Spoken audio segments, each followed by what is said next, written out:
Come on now. Oh, for crying out loud. Hey, you guys. Okay, hold on. Oh, everything is being terribly persnickety.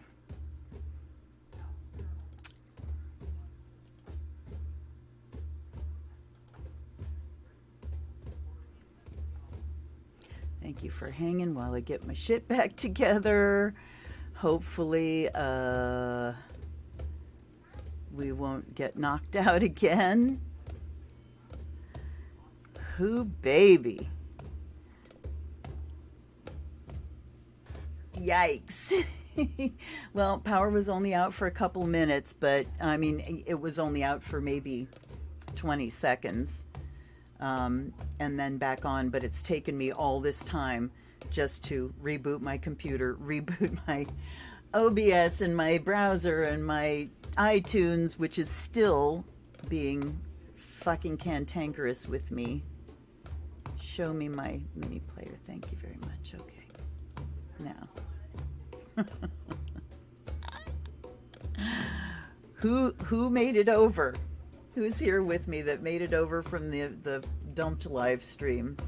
I'll give it just a couple of minutes. And the other bonus is I got to pee. Woohoo! All right. All right, you guys. Thanks for hanging in there. We're okay. It's just, you know, the trees are doing this. The woods are roaring.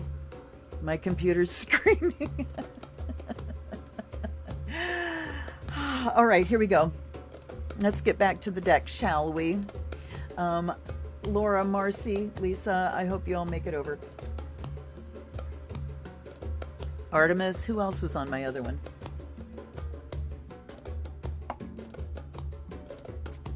If you have hit your bell notification, then you will know that I'm on part 2 and be able to join me at any rate. We only have a couple cards left, and then we'll do a reading. Wise men, if it wasn't for the familiar songs that echo through my spine, I would have lost what is lost and never found my purpose.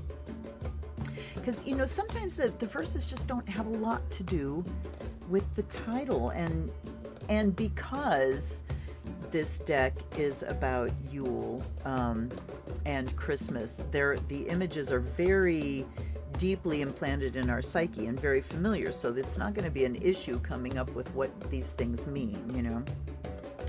Wreath, there in the circle of life, tends to breathe death. Bingo. One is not without the other, eternally bound by the essence of spirit. And Yule log, insert me with the bleeding thought, a sacred creation birthed from thy. Ow! I hate it. I hate that, I have to say. I am God, I am goddess, I am creation and the creator. But why do we have to say thy instead of thee? Come on now. Bums me out. All right, so let's forget those verses.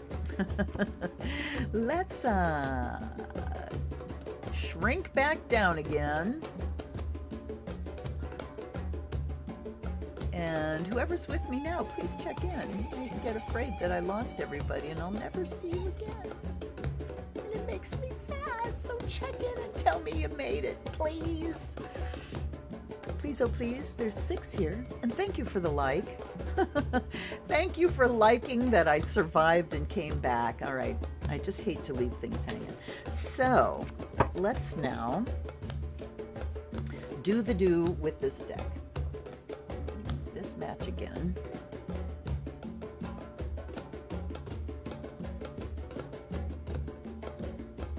I can't see what I'm doing. All right.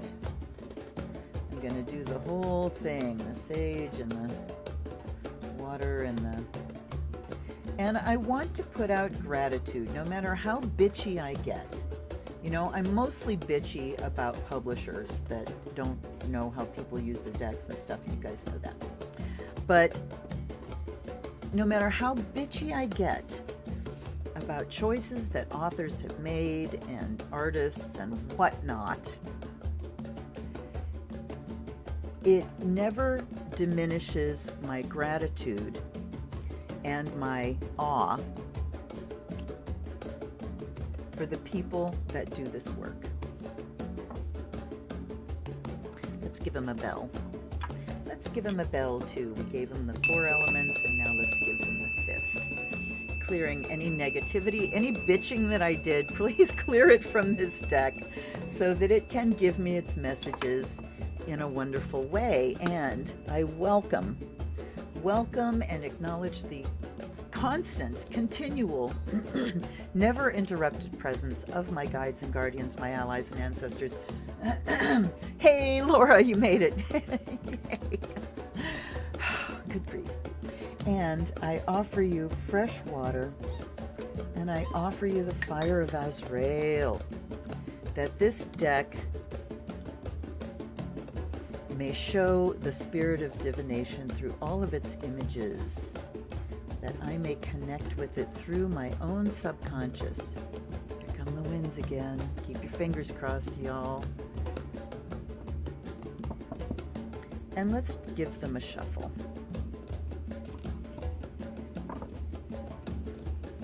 And now I'm apparently not too bad.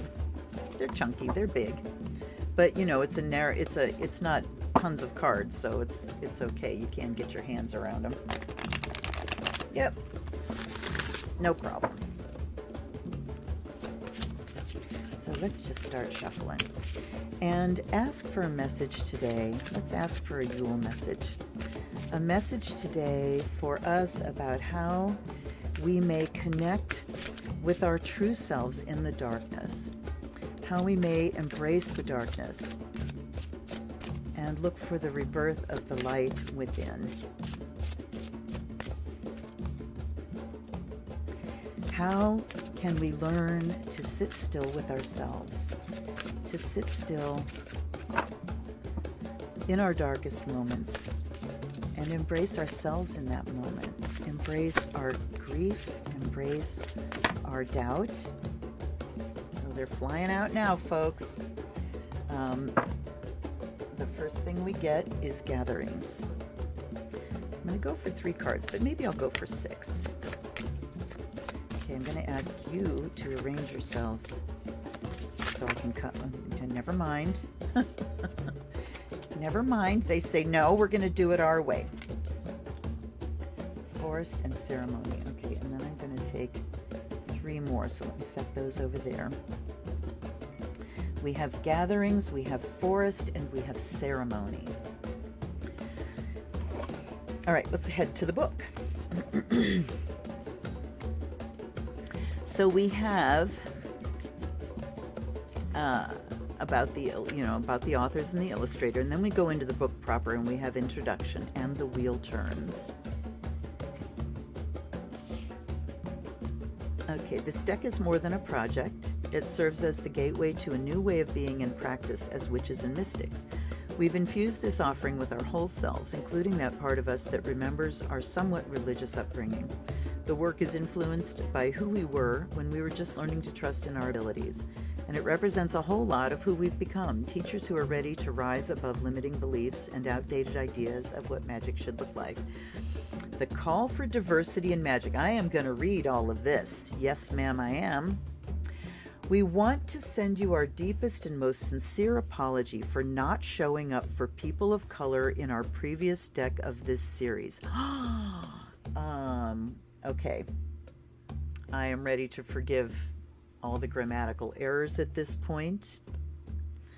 We are people of color authors. We are POC authors, and we have long recognized the call for diversity in magic. So here are people of color admitting that they created a white deck, which just shows you how deeply ingrained whiteness is in our psyche as the default, you know, that it even affects people of color that are creating things for the mass market. Wow, okay, let me keep reading here.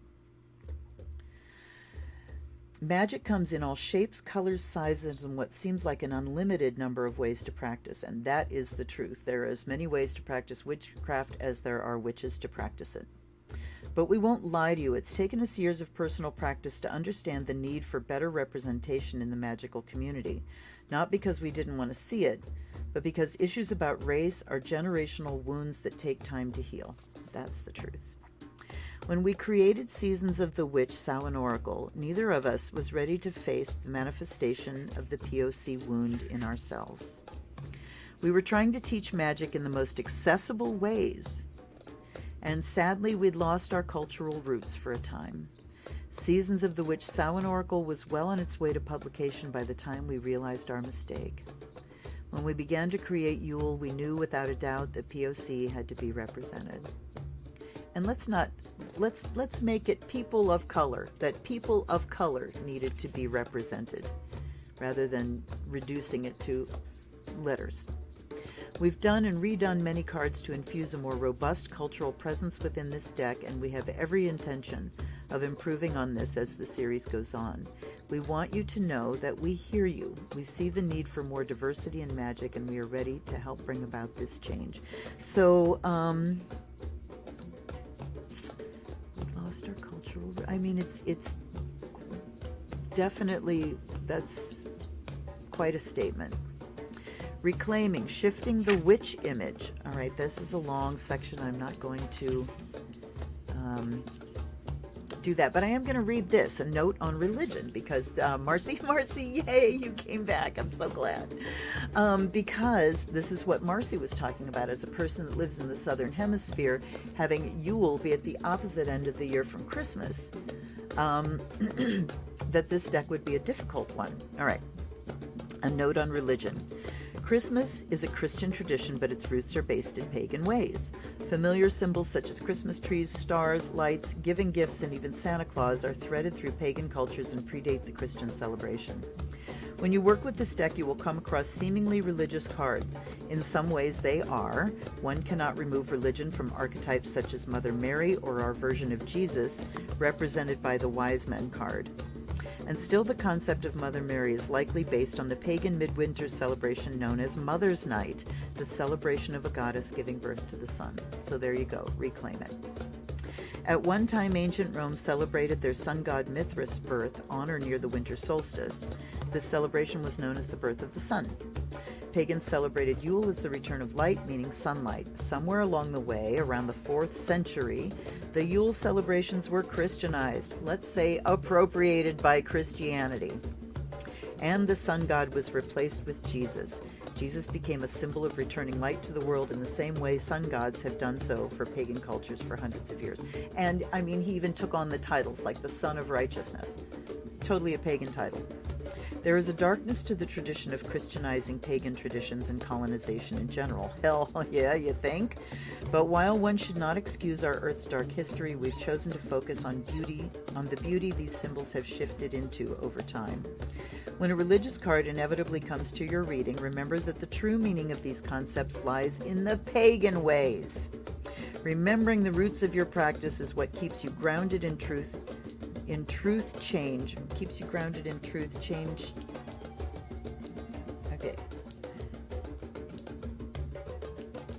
Boy, remembering the roots of your practice is what keeps you grounded in truth change to allowing you to accept the path to healing that is available to you.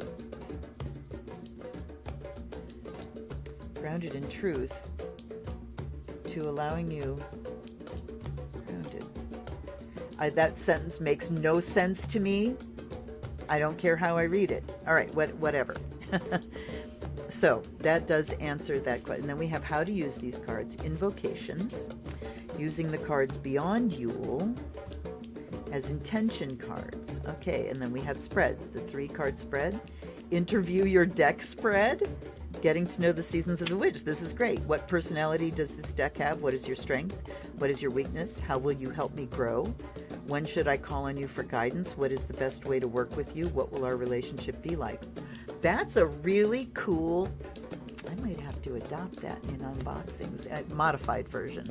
but just interview the deck. And then there's the Christmas Cross Tarot spread, which is Celtic Cross, the Evergreen Wreath, the Sun Star Tarot, the Star Tarot spread. God, what am I? The Winter Care spread, the New Year Ahead. And then we have the cards. I love the full color book. All right. So let's just go free flow from here. You know what I asked? How can we embrace the darkness? And the basic question that I always ask, how can we move from surviving into thriving? Gatherings is number one. Let's go to the book. Forget the little verses. Let's just go to the book. And there we go. Keywords, exchange, and then we have 3 keywords. Yes, it would be better if those 3 keywords were the ones on the card and the verse were just in the book. That's what I would wish. Exchange, gifts, festivity. For our ancestors, every day became a celebration of life. We've lost the drive for survival in this way. Today, social media and the hustle are our main priorities, so much so that it's easy to forget the joy of festivity and celebrate how precious life is. Times may be different than for our ancestors, but that doesn't mean times aren't hard for us too. Lean on your community for support. They are there to lift your spirits when you're down, to celebrate your wins, and to love you just because you exist. This card invites you to spend time with your community. Call in your friends and family or go out and build new relationships. Receiving this card is also a strong sign that 2 is better than 1. Partnerships are favored. 2 or more people will bring a much stronger chance of success for your situation. Additionally, this card tends to come to a reading when large gatherings such as weddings and births are imminent. This message is even more significant if you have also pulled the Merriment card. So I love that we have just a general teaching, and then we have a specific advice to call in friends and family, but then it's also, it goes into more nuanced things. Partnerships are favored, gathering of people, so it goes into a little more cartomantic reading, and combinations of cards. It's even more significant if Merriment comes up. It strengthens it. So I like this. So what do we do in order to embrace our darkness? We join in community with others. We rely on our family. We don't go in alone, is the message there. Forest is the next card.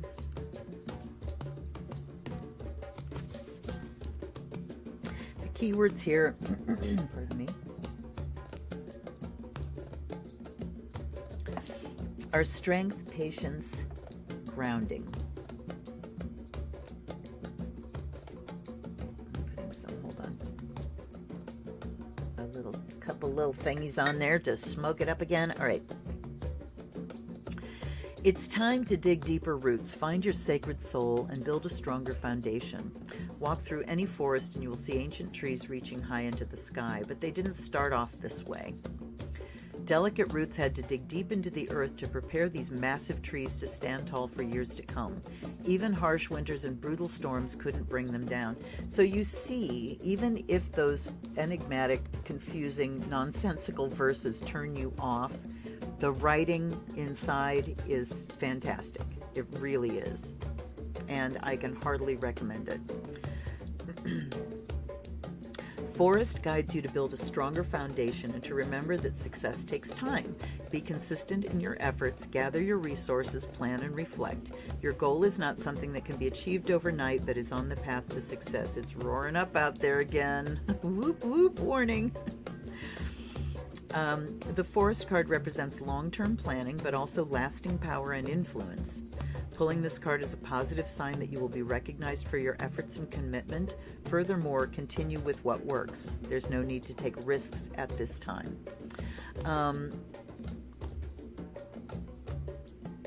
Okay, I'm reading your message, Marcy, about, yes, to interview the deck. That's such a great idea. Very interesting to know what the deck is willing to read or not. Yeah, absolutely. Fantastic way to go about it. And again, we have kind of general readings, spiritual readings, a message that can be taken in on its own.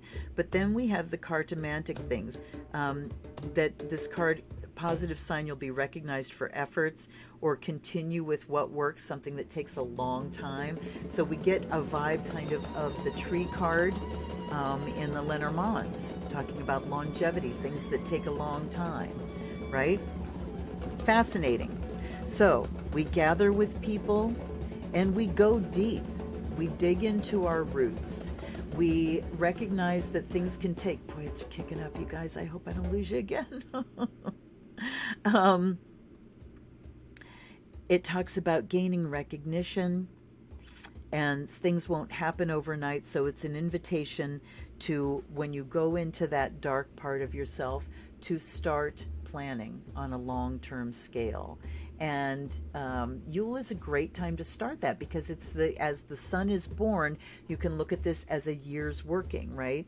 Or a 6-month working. From the solstice, when the sun is born, if you're going to do spell work for birthing a creative project, Yule is the great time to start the plan and then look at it being manifest by the summer solstice. Okay, ceremony is number 4, and these are alphabetized. So they're in numerical order and also alphabetized. And let me shut off my frickin' alarm. Hold on.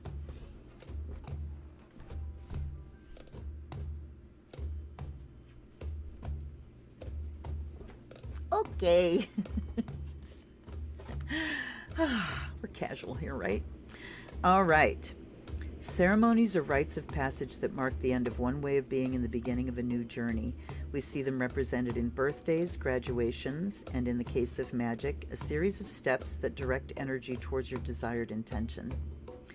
To perform a ceremony is a pledge to transcend your former self so that you may become wiser and more powerful. You've pulled ceremony because you're ready to rise to a new level of being. Where you are now is much too small for who you're becoming. You're ready to expand and to start reaching for bigger goals. Do not be afraid of your power, for you're destined to do and have more extraordinary things.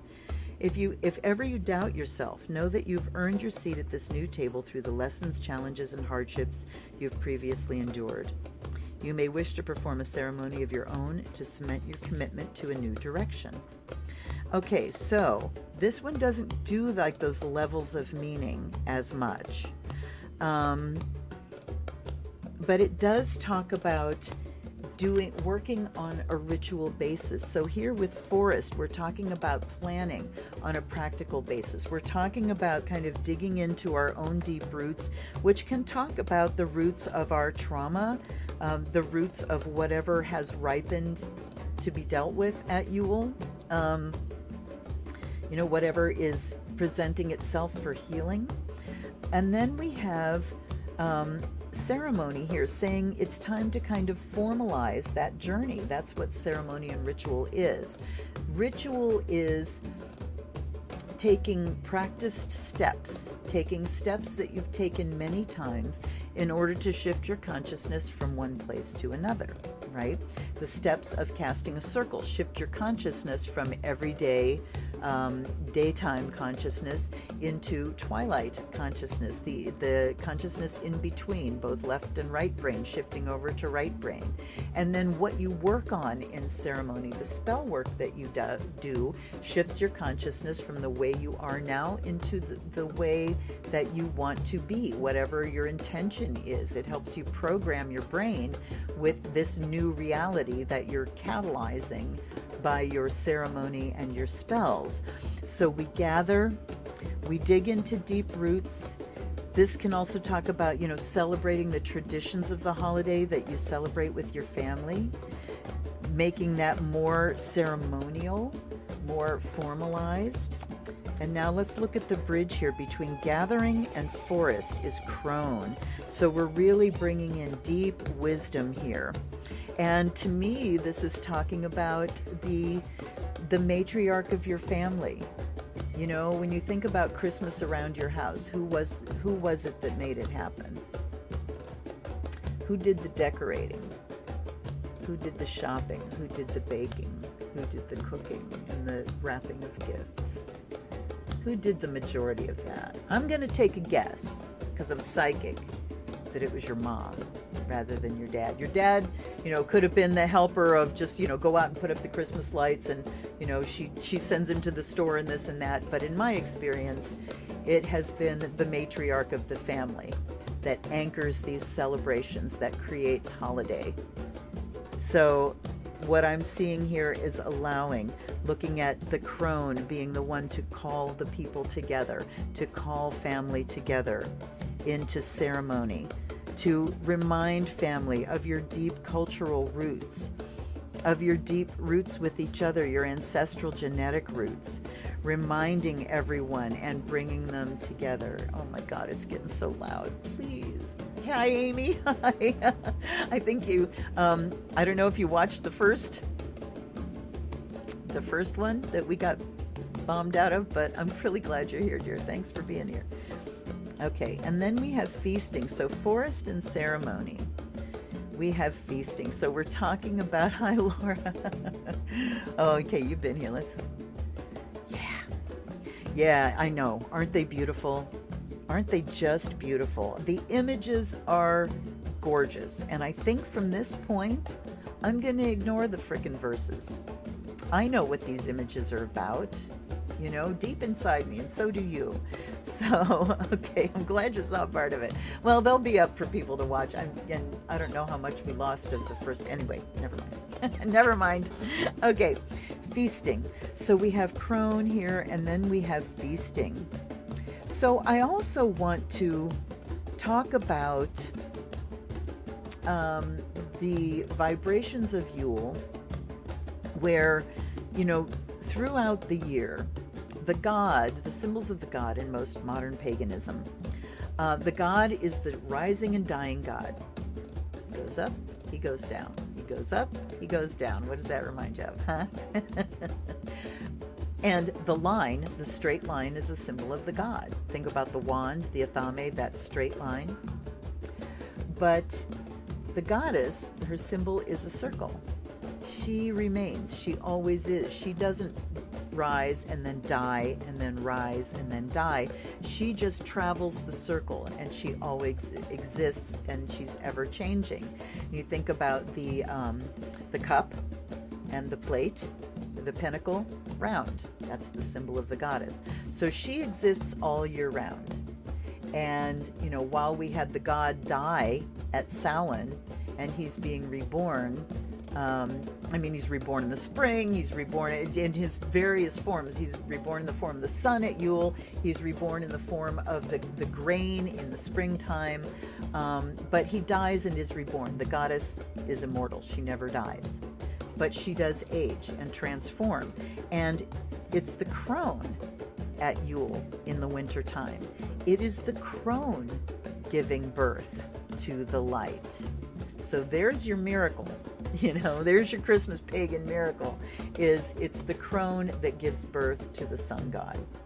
So we have her here, and then we have feasting. Talk about nourishment. So one of the things we want to do at Yule is we want to honor the crone. We are honoring the matriarch, the aging woman, the woman that still miraculously feeds her family, brings forth this feast. So honoring her, and then we have feasting. Let's go to the book. I can't wait to see what the last card's going to be. Wisdom, lessons, and honor are the keywords here. The wisest among us are the ones who've lived and experienced life over many years.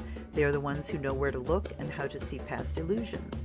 They are the ones who greet us with warm eyes and tight hugs, who we know will love us no matter our faults. If you have a wise crone of a woman in your life, hold on to them dearly, for they have wisdom far beyond your years. Pulling crone is a sign to seek guidance from someone more experienced. Your situation may need another party to act as a mediator or to help you see things from an unbiased point of view. It is likely to be a woman or someone with a womanly quality who will help you. This person can be a family member, but may also be someone who's not related but feels like a mother, grandmother, or sister. Just remember, wisdom deserves respect and humility. When seeking knowledge, be willing to consider that you're seeking help because you do not know all the answers. So in the context of this reading, we're talking about between gathering and the forest, going deep into the dark, we have this requesting wisdom. going, seeking out the wisdom of an elder. And then feasting, keywords are having enough, nourishment, providing. In ancient times, there would have been a lot of worry during the winter season. Your ancestors would have had to conserve as much food as possible, fearing their families wouldn't have enough to survive. When Yule came around, your ancestors would drink and celebrate as a signal of faith in the brighter days to come. Most of the modern world doesn't need to worry about having enough food. Most. But the fear of not having enough still exists in different ways. You are being guided to challenge your limiting beliefs around scarcity. You can be generous with your time and resources, knowing that what you give will return tenfold. Allowing yourself to give despite your concerns lets the universe know you will be provided for. Ding, ding, ding, ding, ding. When you give, when you can be generous, even when you're worried, if you have enough, the universe rewards. So share, give. Allowing yourself to give. Okay. The more you trust in having enough, the more the universe rewards this faith with more abundance. Absolutely. Do not sacrifice moments to nourish your mind, body, and soul because of fear. As you confront your limiting beliefs, more pathways to wealth will be provided to you. So, feast in spite of fear.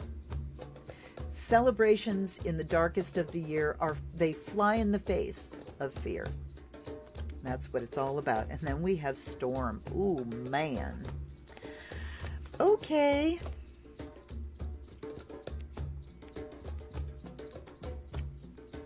Gathered energy, challenge, change. There's a storm brewing on the horizon and it's headed straight for you as it's now clearing out to blue skies, sunny with lots of gusty winds. When this card appears in a reading, you can expect massive change, upheaval, or a complete shock that throws you off your game. Such changes could be significant, like an unexpected divorce, losing a job, financial ruin, or a loss of where you call home. Ultimately, these changes will bring about something positive, although it may not seem that way at first. It may seem like the universe is determined to bring you down. This couldn't be further from the truth. First of all, the universe is neutral. It doesn't punish us. Karma punishes us. Our own actions.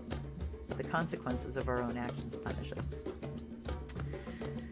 The universe is only taking away the things that have been holding you back, giving you a false sense of security and shelter. When the storm clears, you will find clarity and the tools needed to rebuild becoming stronger. Storm brings an ominous message, but there's always time to make the best of your situation. Storm guides you to hold on for the ride rather than trying to fight a losing battle. This is an opportunity to liberate yourself from the weight that keeps you stuck in one place. Additionally, storm tends to come along when you're on the cusp of a significant spiritual shift. Change for you could manifest inwardly through the destruction of limiting beliefs rather than something external. So I think this is really speaking to the times that we're going through. This whole pandemic has taken this planet by storm. And what else is taking this planet by storm is she's hitting us. She's coming land, sea, and air, and fire. She's coming at us with all the elements. We're dealing with high winds, tornadoes. We're dealing with volcanoes, lava, wildfires. We're dealing with torrential rains and flooding. We're dealing with earthquakes and mudslides. So we are in this storm right now. And if we go from here and spread out this way, how we survive this storm, we go to the wisdom of the elders, the people that know how to do things without the internet and electricity. We go to sharing of our resources with each other, what is for the greater good. We gather together. We celebrate in spite of. We acknowledge our deep roots that, when the storm hits all the externals and rips them away, you will find out where your roots are. You will find out what your belief system is. You will find out where your faith is.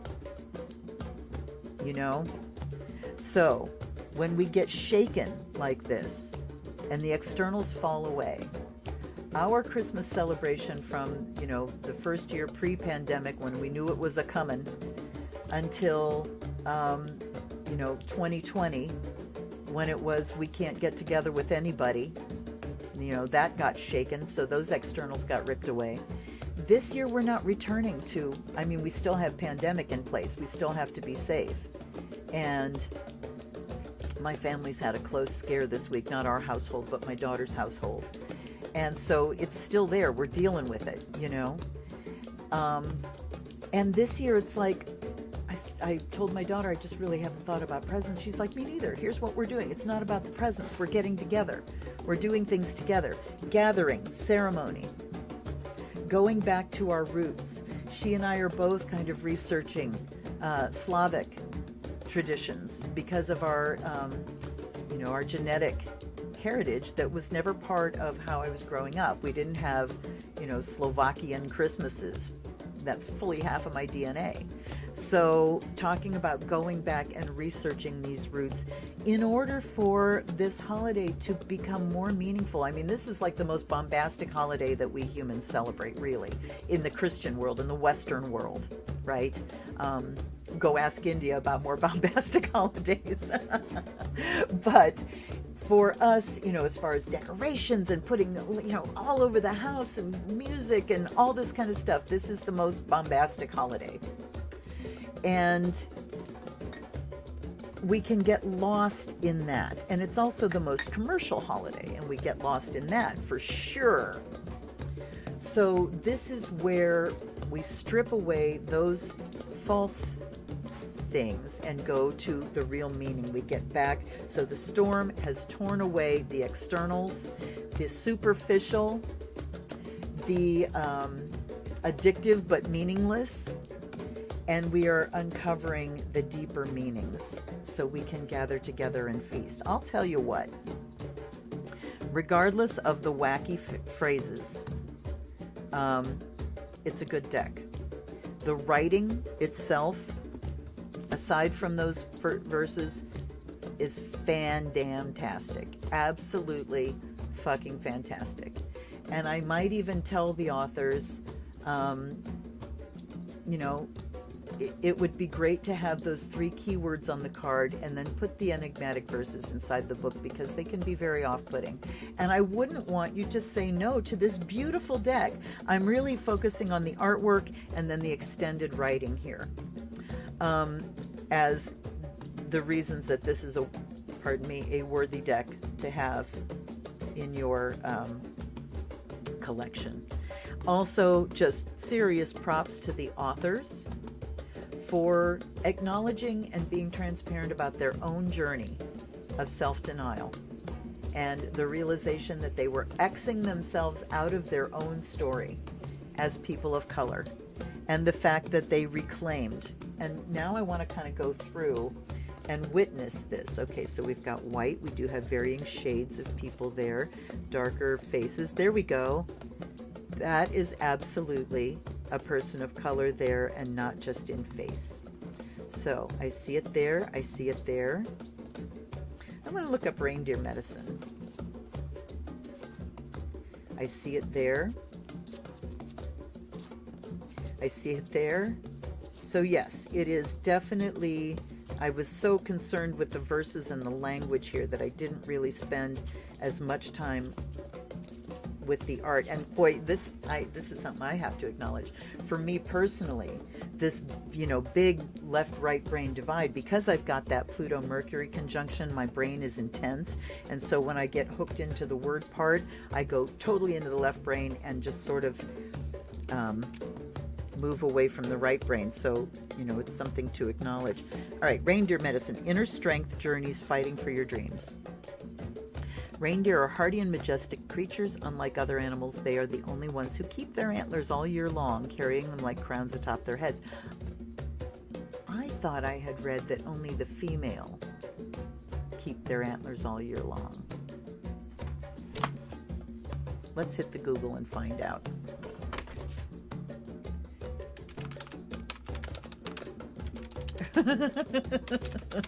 Okay, hold on.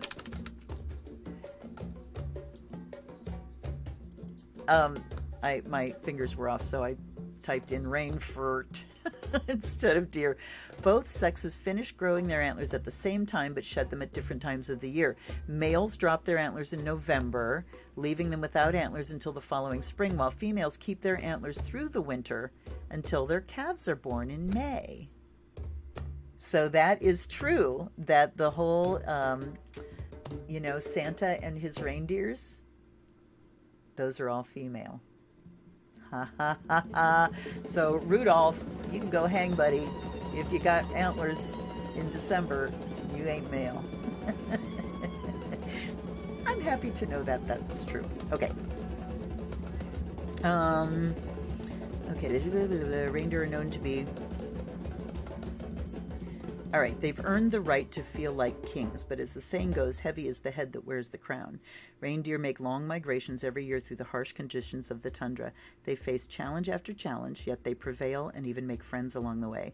Reindeer are known to be openly cheery and often form relationships with humans despite the challenging conditions in which they live.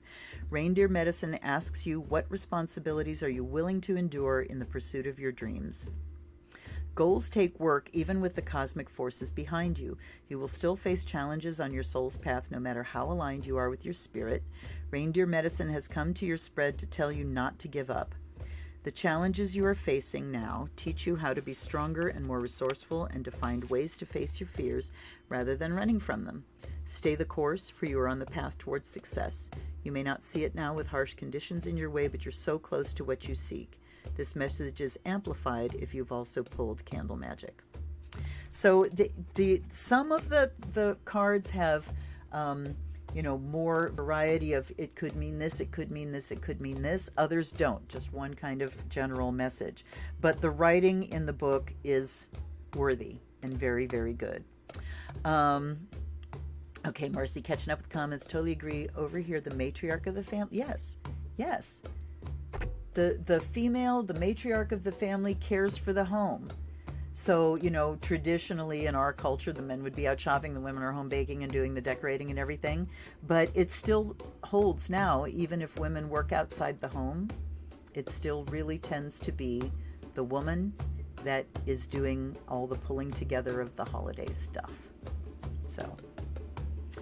So you guys, thanks for hanging with me and coming back to find me in the middle of a power dump and everything else. I really appreciate you being here. And let me know what you think of this deck. Are you inclined to buy it or not? I mean, I do give it a hearty recommendation. Just be aware that the verses are kind of wacky and feel free to completely ignore them, because what you get aside from the verses is well worth having. It's beautiful. The artwork is absolutely stunning. And it's great to have decks that are really tied to a seasonal celebration. It's like the deck could stay on the shelf and then it's Christmas time, it's Yule, pull out that deck, and kind of adds to the holiday spirit. So anyhow, if you enjoyed this, please hit the like button. Please subscribe if you want to see more content, and hit the bell so you'll know when that drops, or you'll know where to find me when I've gotten blown out by a power drop. Can you hear it? It's loud. The leaves are blowing up.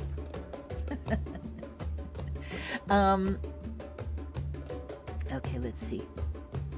Hi, Mary Beth. Okay, whoops. I'll wait for the rest of the message there, Mary Beth. Okay, she's going to put it all together. And Luna Wolf, thank you, darling. Yes, I do like it too. And I mean, this is my first go through. This was a true unboxing. I hadn't looked at the deck at all. So, yeah, it was kind of delightful. If you really super love my content and you just love me so much that you want to give me a present, there are 2 links down below that you can send me a little donation, buy me a cup of coffee, or a glass of eggnog with some brandy in it. How about that? All right. Kisses to Pie. Where is my pie? Where is my pie? My pie? Up here. Oh well. My house smells like cookies. We've been baking for days. And, okay, there we are. A lot of Slavic oracle decks. Okay. Got any titles for me? Should I just Google Slavic oracle decks? Let's see.